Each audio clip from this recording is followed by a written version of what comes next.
Is a lot of work to be done as it relates to addressing concerns around the rollout of the new COVID vaccine.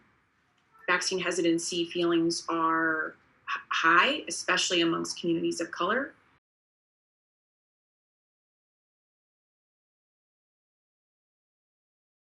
The herd immunity, by estimate, is somewhere, I think, between 70 and 85% of the population.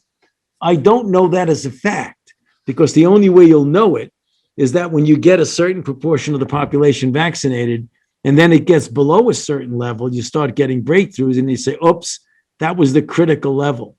So it really is an estimate. And my estimate is, and I think it's a reasonable estimate, is somewhere between 70 and 85%.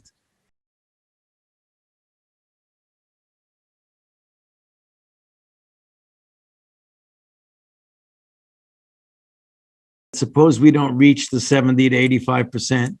I think it would still have an important impact on the dynamics of the outbreak. You wouldn't have that complete blanket or umbrella of protection.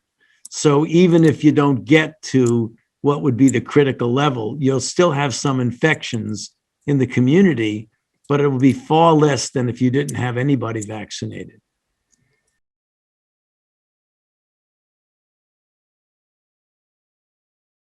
Concerns about the new vaccines are linked more to lack of experience or lack of knowledge with the vaccine rather than deep-held ideological beliefs.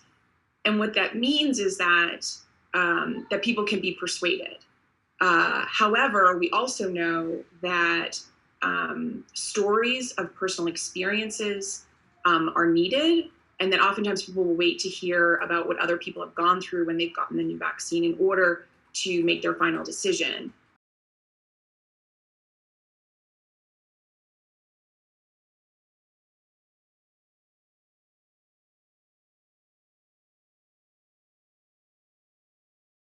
While we need to share information around safety and efficacy, we also need those personal stories. And those personal stories need to be from diverse perspectives, which gets at the case with communities of color who are disproportionately affected by COVID and yet more hesitant to get the vaccine. Hearing from people in their community firsthand what those experiences have been with the COVID vaccine can be incredibly powerful in helping to persuade those communities.